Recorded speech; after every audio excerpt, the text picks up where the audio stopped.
जय हिंद दोस्तों स्वागत है आपका आपके अपने YouTube चैनल ज्ञानदेह होस्ट में। और इस वीडियो में मैं आपको बताने वाला हूं इंडियन कोस्ट गार्ड नाविक जीडी नाविक डीबी एंड यांत्रिक ऑनलाइन फॉर्म 2022 ये मोबाइल से कैसे फिलअप करना है। इसलिए आपको इस वीडियो को पूरा देखना है। और मैं आपको बता दूं कि इस वीडियो के अंदर कुछ पार्ट में प्रीवियस जब ये भर्ती आई थी और फॉर्म फिलअप किए गए थे उसका ऐड करने वाला हूं, क्योंकि कोई भी चेंजेस नहीं है फॉर्म के प्रोसेस में। इसलिए आप कंफ्यूज मत होइएगा और टेंशन फ्री और मिस्टेक फ्री इस फॉर्म को भर लीजिएगा। तो चलिए शुरू करते हैं। दोस्तों भी जो वेबसाइट आप इस वीडियो में देख पा रहे हो इसी वेबसाइट के माध्यम से अप्लाई ऑनलाइन किया जाएगा और मैं आपको इसका डायरेक्ट लिंक वीडियो के डिस्क्रिप्शन में देने वाला हूं। ये लिंक आपको ओपन कर लेना है। ओपन करने के बाद यहाँ पर आपको आना है और फिर आपको क्रिएट अकाउंट के ऊपर क्लिक करना है। इसके ऊपर क्लिक करने के बाद यहाँ पर आपको अपना नेम एंटर करना है और ये नेम आपको 10th की मार्कशीट के अनुसार भरना होगा। फिर आपको अपना फादर नेम यहाँ पर एंटर करना है। इसके बाद आपको अपना मदर्स नेम डालना है और ये नाम भी आपको 10वीं की मार्कशीट के अनुसार भरना होगा। नेशनलिटी के अंदर आपको इंडियन सेलेक्ट कर लेना है और जेंडर में मेल, क्योंकि इसमें मेल ही कैंडिडेट अप्लाई कर पाएंगे। फिर यहाँ पर आपको अपनी ईमेल आईडी एंटर करनी है, उसको दोबारा से डाल करके कंफर्म करना है। इसके बाद आपको अपना मोबाइल नंबर एंटर करना है और फिर आपको जनरेट ओटीपी के ऊपर क्लिक करना है। इसके ऊपर क्लिक करने के बाद आपके मोबाइल नंबर और ओटीपी ईमेल पर ओटीपी जाएगा। और मैं आपको बता दूं कि ओटीपी आने में थोड़ी प्रॉब्लम हो सकती है, इसलिए आपको वेट करना होगा। जब आपको ओटीपी मिल जाए वो ओटीपी यहाँ पर आपको अलग से ईमेल का एंटर करना है और मोबाइल का अलग से करना है। ये करने के बाद आपको यहाँ पर सबमिट के ऊपर क्लिक करना है। ओटीपी डालने के बाद सबमिट के ऊपर क्लिक करने के बाद सक्सेस आ जाएगा और आपको बोला गया कि आपको मेल मैसेज के माध्यम से एक रैंडम पासवर्ड भेज दिया गया है। अब आपको क्या करना है, आपको यहाँ से ओके करना है और ओके करने के बाद जो ईमेल आईडी अभी आपने रजिस्टर की है वो यहाँ पर एंटर करनी है और जो पासवर्ड अभी आपको मिला है मैसेज के माध्यम से वो यहाँ पर एंटर करना है। जो सिक्योरिटी कोड या कैप्चा कोड आपके सामने यहाँ पर दिया गया है, सिक्योरिटी कोड यहाँ पर एंटर करना है। फिर आपको यहाँ पर नीचे लॉगिन के ऊपर क्लिक करना है। लॉगिन के ऊपर क्लिक करने के बाद यहाँ पर दोस्तों आपके सामने पासवर्ड को रीसेट करने का ऑप्शन आ जाएगा। तो आपको यहाँ पर एक न्यू पासवर्ड एंटर करना है जिसकी लेंथ 8 से 16 कैरेक्टर के बीच होनी चाहिए और इसमें अंग्रेजी का एक बड़ा अक्षर और अन्य छोटे और इनमें से कोई एक स्पेशल कैरेक्टर होना चाहिए जो कि यहाँ पर दिए गए हैं। फिर जो पासवर्ड आपने डाला है उसको दोबारा से डाल करके कंफर्म करना है। जो कैप्चा कोड आपके सामने यहाँ पर आपको फिलअप करना है और फिलअप करने के बाद आपको कंटिन्यू के ऊपर क्लिक कर देना है। इसके ऊपर क्लिक करने के बाद यहाँ पर आपका पासवर्ड रीसेट हो जाएगा। अब आपको यहाँ से ओके करना है। ओके करने के बाद यहाँ पर दोस्तों आपके सामने इंस्ट्रक्शंस आ जाएंगे, आपको इनको चेक करना है और चेक करने के बाद यहाँ पर टिक करना है और फिर आपको सबमिट के ऊपर क्लिक करना है। सबमिट के ऊपर क्लिक करने के बाद यहाँ पर प्रोसेसिंग होगी तो थोड़ा सा आपको वेट करना है। वेट करने के बाद आप देखोगे कि जो जानकारी आपने रजिस्ट्रेशन करते समय भरी थी कुछ जानकारी आपकी फिलअप होगी और कुछ जानकारी अभी आपको यहाँ पर फिलअप करनी है। तो यहाँ पर दोस्तों देख लीजिए बहुत ही छोटी डिस्प्ले हो रही है क्योंकि इसमें जूम आउट नहीं हो रहा है। और यहाँ पर हम आपका जो नाम है वो आप देख सकते हो, फादर नेम देख सकते हो, मदर नेम यहाँ पर दिया गया है, आपकी ईमेल आईडी फिलअप है। अगर आप सेकेंडरी ईमेल फिलअप करना चाहते तो आप यहाँ पर फिलअप कर सकते हैं। नेशनलिटी के अंदर इंडियन दिया है, जेंडर आपका यहाँ पर फिलअप है, आपका नंबर दिया गया है। अगर आप कोई दूसरा नंबर भी देना चाहते हो तो आप यहाँ पर दे सकते हैं, नहीं तो खाली छोड़ दीजिए। मैरिटल स्टेटस में मैरिड हो अनमैरिड हो वो यहाँ से आपको चूज करना है। आधार नंबर यहाँ पर ऑप्शनल है, अगर आप देना चाहते तो दे सकते हैं, नहीं तो खाली छोड़ सकते हैं। इसके बाद दोस्तों फोटो आईडी कार्ड के ऊपर क्लिक करके आपको इनमें से कोई आईडी चूज करनी होगी और आपके पास इनमें से कोई एक आईडी होनी ही चाहिए, नहीं तो आप एलिजिबल नहीं हो पाएंगे अप्लाई करने के लिए। तो हम यहाँ से आधार कार्ड ही सिलेक्ट कर लेते हैं। फिर जो भी आईडी आपने सिलेक्ट किया उसका नंबर आपको यहाँ पर डालना है, उसको दोबारा से डाल करके कंफर्म करना है। आइडेंटिफिकेशन मार्क फर्स्ट, तो अगर आपकी बॉडी के ऊपर कोई एक ऐसा मार्क है जिससे आपके शरीर की पहचान होती है वो मार्क यहाँ पर आपको लिखना है, चाहे वो मार्क कैसा भी हो और कहीं पर भी हो। फिर अगर आपके बॉडी के ऊपर 2 मार्क है तो आप यहाँ पर दूसरा मार्क भी लिख दीजिए। अगर आपके जो बॉडी है उसके ऊपर कोई भी मार्क नहीं है ढूंढने के बाद भी तो आप यहाँ पर 9 मार्क लिख सकते हैं, क्योंकि यहाँ पर आपको नोट करके भी बताया कि बर्थ मार्क, मोल, बर्न, इंजरी मार्क इनमें से अगर कोई भी है वो आप यहाँ पर लिख सकते हैं। कैंडिडेट कैटेगरी, आपकी कास्ट कैटेगरी क्या हो यहाँ से आपको चूज कर लेनी है। डेट ऑफ बर्थ आपकी जो भी हो यहाँ से आपको इस प्रकार से पहले अपना जो भी ईयर है वो चूज करना है। मैं यहाँ से आपको दिखाता हूँ। आपको यहाँ से अपना ईयर सेलेक्ट कर लेना है। ये सिलेक्ट करने के बाद यहाँ से आपको अपना मंथ सेलेक्ट करना है और फिर यहाँ से आपको डे, तो आपकी DOB इस प्रकार से आ जाएगी। Proof of date of birth, तो यहाँ पर डेट ऑफ बर्थ के रूप में आप कौन सा प्रूफ देना चाहते हो आपको यहाँ पर सिलेक्ट के ऊपर क्लिक करना है। 10th सर्टिफिकेट या फिर बर्थ सर्टिफिकेट वो आपको चूज करना होगा।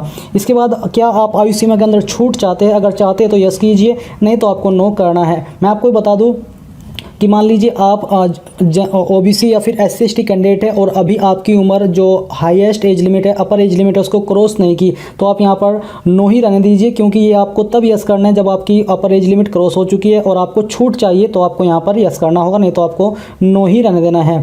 फी वेवर जो अगर आप SC/ST अगर आपके ऊपर फी वेवर लागू होता है, यानी कि छूट आपको जो आपकी फीस है वो आपसे नहीं ली जा रही है आपकी कैटेगरी के अकॉर्डिंग, तो आपको इसके ऊपर यस करना है। अगर आप जनरल हो तो आपको इसको नो ही रहने देना है।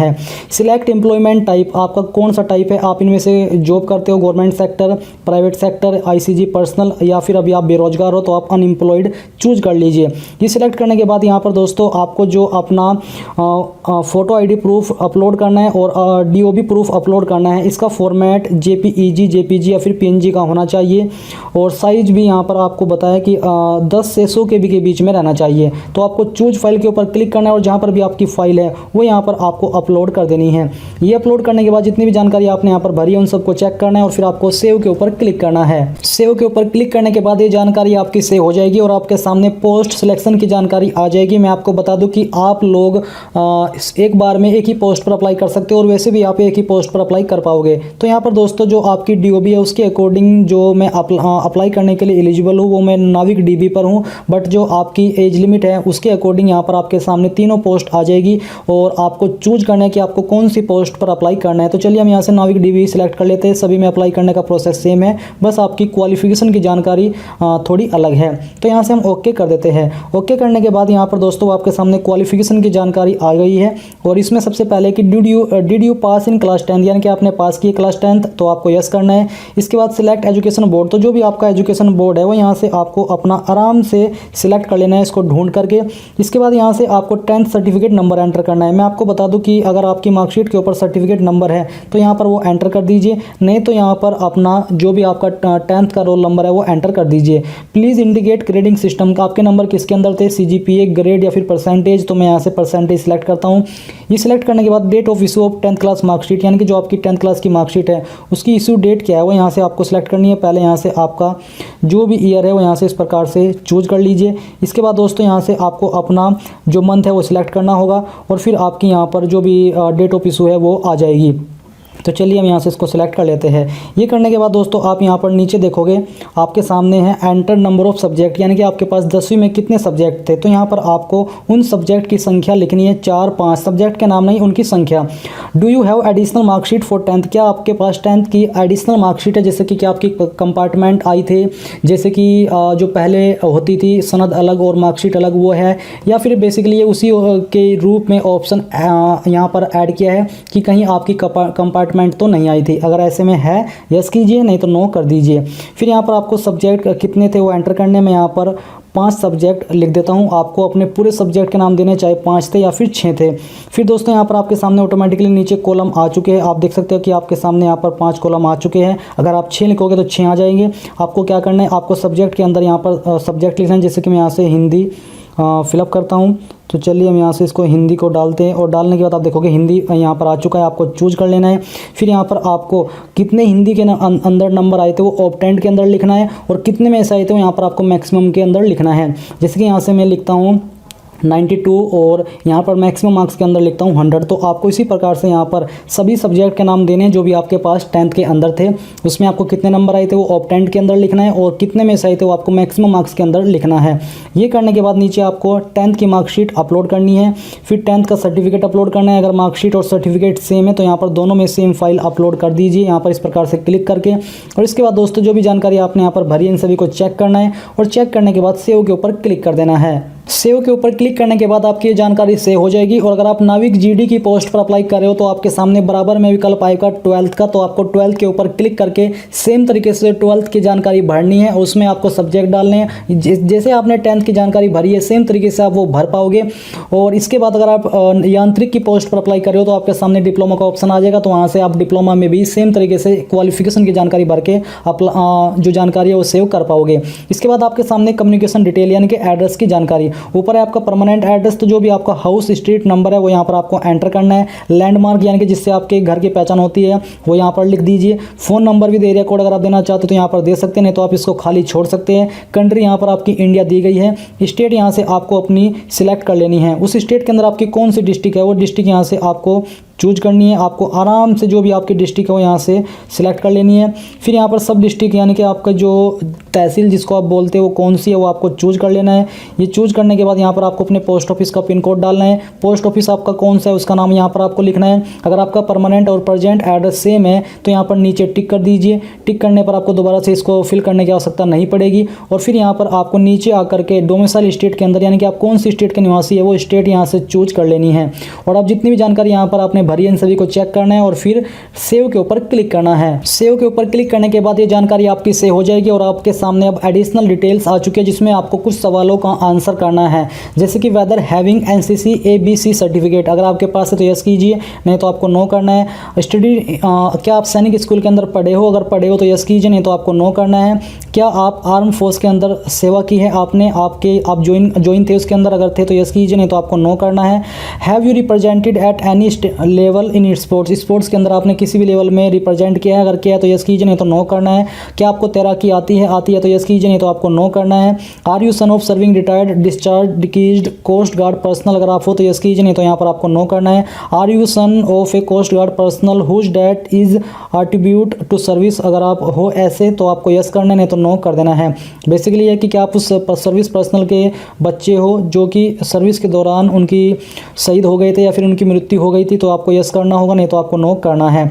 Are you son of coast guard personnel whose date is not attributed to service, क्या आप ऐसे सन हो जिनकी डेट जो सर्विस है उसके दौरान नहीं हुई थी, अगर हो तो यस कीजिए, नहीं तो आपको नो करना है। Are you child of war widow of army navy air force, अगर आप हो तो यस कीजिए, नहीं तो आपको नो करना है।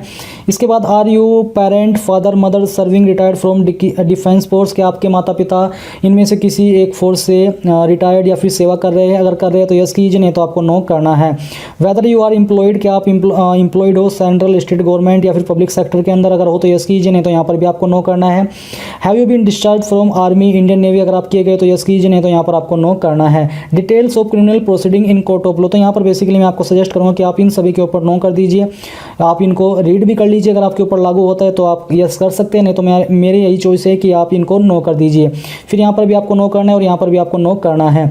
इसके बाद दोस्तों आपको इसके नीचे जो ऑप्शन है इसमें भी आपको नो करना है और नो करने के बाद आपको यहाँ पर सबमिट के ऊपर क्लिक करना है। ये करने के बाद आपकी जानकारी सेव हो जाएगी। अब आपको ओके करना है। ओके करने के बाद यहाँ पर आपके सामने फोटोग्राफ एंड सिग्नेचर। मैं आपको बता दूं कि यहाँ पर जो आपका फोटो है वो किस तरह का होना चाहिए।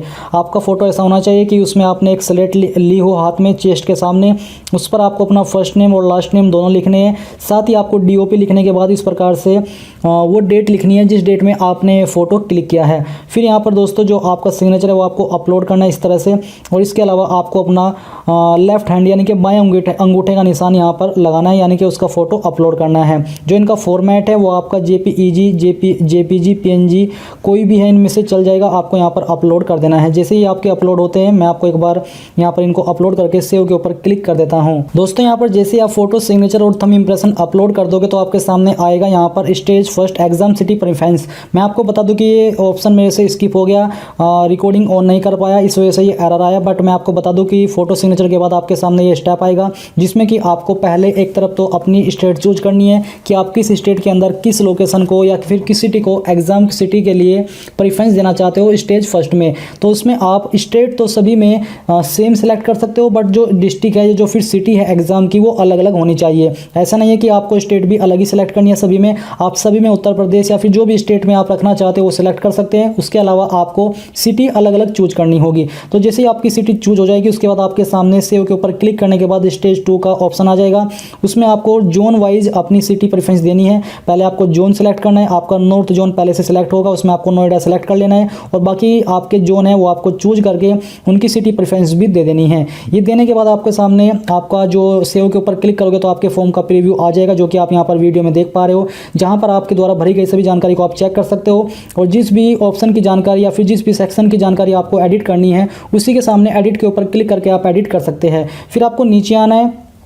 और नीचे आकर के यहाँ पर आप देखोगे please download certificate of undertaking. यहाँ पर आपको सर्टिफिकेट ऑफ अंडरटेकिंग डाउनलोड करना है, पीडीएफ होगा ये। सर्टिफिकेट ऑफ अंडरटेकिंग डाउनलोड हो चुका है। आपको क्या करना है, आपको इसको प्रिंट कर लेना है और प्रिंट करने के बाद यहाँ पर आपको अपना नाम लिखना है और फिर आपको अपने पिताजी का नाम एंटर करना है। फिर दोस्तों यहाँ पर आपको सेम टाइप की फोटो चिपकानी है जो कि आपने फॉर्म को फिल करते समय अपलोड की है। साथ ही आपको उसके ऊपर सिग्नेचर करने हैं और सिग्नेचर आपके आधे फोटो के ऊपर होने चाहिए और आधे नीचे पेपर पर होने चाहिए। फिर आपको नीचे आना है और नीचे आकर के यहाँ पर आपको अपने माताजी, पिताजी, किसी के भी सिग्नेचर करा लेने हैं, जो भी आपके अभिभावक है, आपके पेरेंट हैं, उनमें से किसी एक के। और यहाँ पर आपको अपना जो भी आपका बायां अंगूठा है उसका इंप्रेशन लगाना है जैसे कि आपने अपलोड किया है। फिर यहाँ पर आपको अपने सिग्नेचर करने, जहाँ पर आपको इसकी जगह दी गई है, आपका नेम लिखना है, पूरा नाम लिखना है, बैच यहाँ पर डालनी है जो कि आपकी फरवरी 2021 है इस फॉर्म की, पोस्ट का नाम लिखना है कि आपने इनमें से किस पोस्ट पर अप्लाई किया है। फिर आपने जो आईडी यहाँ पर अपलोड किया है फॉर्म को फिल करते समय, वो आईडी नंबर यहाँ पर आपको लिखना है। और यहाँ पर बोला कि required only if candidate is less than 18 years on the date of application. यहाँ पर बोला कि parents guardian signature is required only if candidate is less than 18 years. यानी कि जो पेरेंट के और गार्जियन के सिग्नेचर है ये आपको तभी जरूरी है, उसके बाद आपकी मर्जी है, आप अपलोड करना, आप यहाँ पर कराना चाहे करा सकते हैं, नहीं तो आप नहीं भी करा सकते। बट अगर आपकी उम्र 18 साल से कम है तो तब आपको यहाँ पर अपने पेरेंट के सिग्नेचर अनिवार्य रूप से कराने होंगे। उसके बाद आपकी चॉइस है, आप कराना चाहे करा सकते हैं, नहीं कराना चाहे मत कराइए। फिर आपको नीचे आना है और नीचे आकर के यहाँ पर बोला है कि candidate to write the above content in his own handwriting. यानी कि जो यहाँ पर सर्टिफिकेट ऑफ अंडरटेकिंग के अंदर ये जो सारा कंटेंट यहाँ पर दिया गया, ये कंटेंट आप देख पा रहे हो, ये आपको खुद की हैंड राइटिंग से यहाँ तक जो कि रिगार्ड तक है लिखना है। यहाँ पर आपको इस ब्लैंक पेज के ऊपर लिखना है और लिखने के बाद यहाँ पर आपको सेम जानकारी फॉलो करनी है, सिग्नेचर कराने हैं, अपना बायां अंगूठा लगाना है और यहाँ पर अपना सिग्नेचर करने हैं, नाम लिखना है, बैच डालनी है, post applied, photo ID number, ये सब आपको करना है। करने के बाद आपको इसको स्कैन करना है और स्कैन करने के बाद आपको इसको इमेज के रूप में तैयार कर लेना है और तैयार करने के बाद यहाँ पर आपको इसको अपलोड करना है। यहाँ पर दोस्तों सर्टिफिकेट ऑफ अंडरटेकिंग जो आपने स्कैन किया है उसको फिल करने के बाद आपको चूज फाइल के ऊपर क्लिक करके अपलोड करना है और सिटी के जगह पर आपको यहाँ पर अपनी सिटी का नाम डालना है जहाँ से आप इस फॉर्म को भर रहे हैं। फिर आपको इन सभी के ऊपर जो यहाँ पर आपके सामने टिक कर देना है और टिक करने के बाद आपको नीचे आना है और यहाँ पर सेव के ऊपर क्लिक करना है।